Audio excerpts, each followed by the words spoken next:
Hello, everybody. This video is about a pair of poems, The Passionate Shepherd to His Love by Christopher Marlowe and The Nymph's Reply to the Shepherd by Walter Raleigh.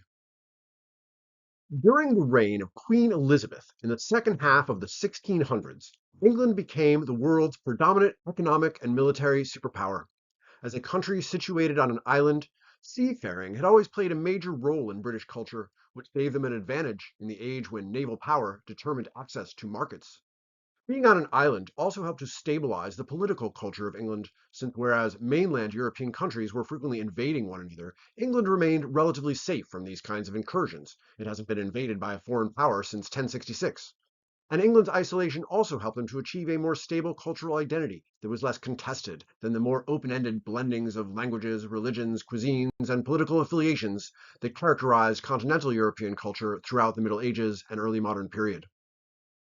For whatever reason, England flourished during this time, not only militarily and economically, but also culturally, leaving a literary legacy that includes, most notably, William Shakespeare, but also includes a variety of other world historical writers and thinkers, such as Edmund Spenser, Philip Sidney, Ben Jonson, and for the purposes of this video, Christopher Marlowe and Walter Raleigh.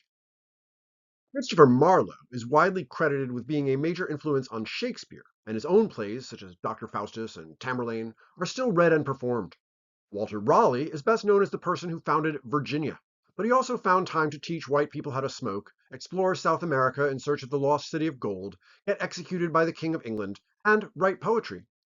Marlowe, Raleigh, Shakespeare, and many other Elizabethan Londoners occupied similar orbits, and they frequently engaged in displays of mutual admiration, one-upmanship, and friendly and sometimes not so friendly rivalry. As mentioned earlier, Shakespeare's plays are partly a response to Marlowe's. The prolific achievement of the literary works of Elizabethan England, that is, are best understood not as a series of standalone texts, but as a conversation among a generation of prosperous, confident, and verbose men, challenging and inspiring one another. The most famous example of this phenomenon is the pair of poems Christopher Marlowe's The Passionate Shepherd to His Love and Walter Raleigh's The Nymph's Reply to the Shepherd. Indeed, it is the pairing of these two poems that probably accounts for their popularity and longevity. Individually, the poems exemplify certain characteristics of Elizabethan literary culture, but together they reflect the way that writers are always in conversation with one another, and how so much of literary creativity emerges through dialogue with other writers and other texts.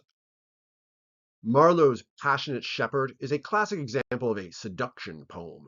Music and poetry have often been thought about as elements in mating practices. Lovers in all times and places use the beauty of poetry and music as a way of winning the affection of the beloved. One perennial seduction strategy practiced by songwriters and poets has always been an appeal to nature. While civilization is often associated with repression of bodily instincts and their subordination to intellectual pursuits, nature is a realm where sexual energies flourish and express themselves openly. In Marlowe's poem, the poet tries to convince the object of his affliction to come live with him and be his love by promising to transport her to a pastoral environment, an idealized landscape of Edenic nature, where their love will partake of the innocence and vitality of nature itself. Come live with me and be my love, and we will all the pleasures prove that valleys, groves, hills and fields, woods, or steepy mountain yields. Here is a landscape with no cities, no civilization, no religious authorities or sexual taboos. It is a landscape devoid of suffering or deprivation.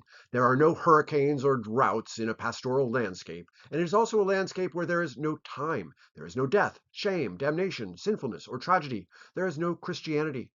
Pastoral imagination provides a kind of escape hatch from all the strictures of conventional morality.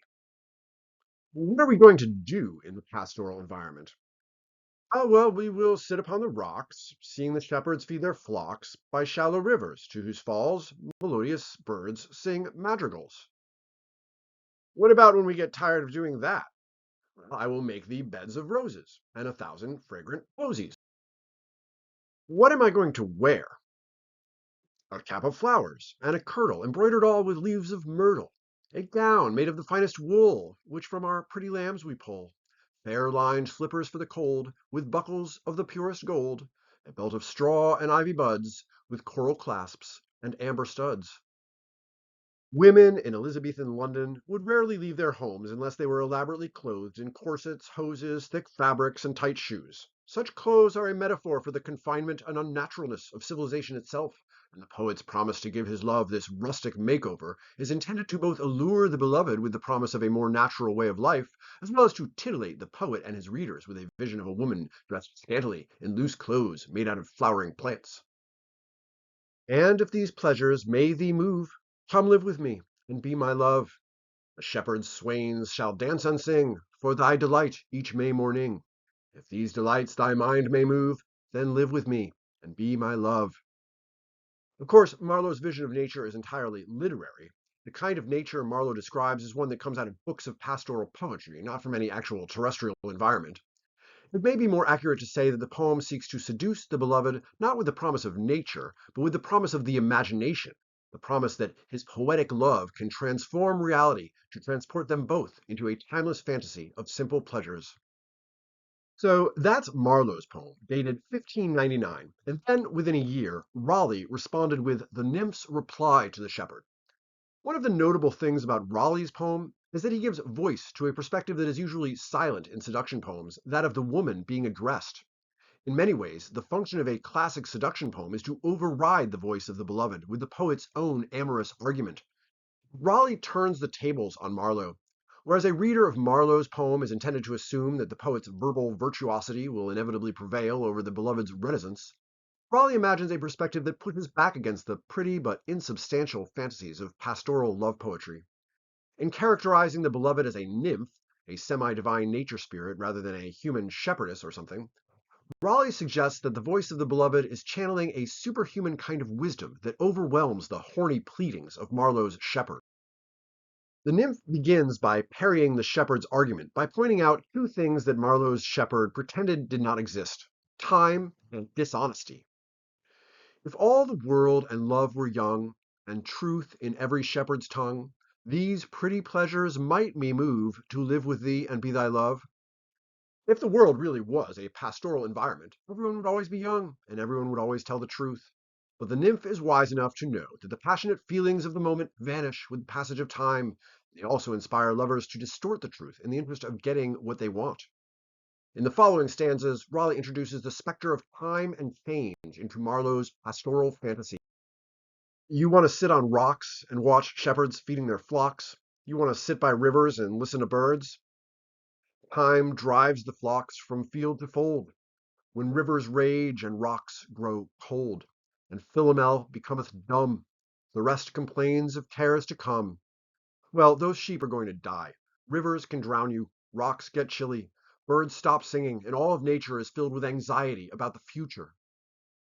You want to live among flowering fields? Well, what about when winter comes? Flowers do fade, and wanton fields to wayward winter reckoning yields.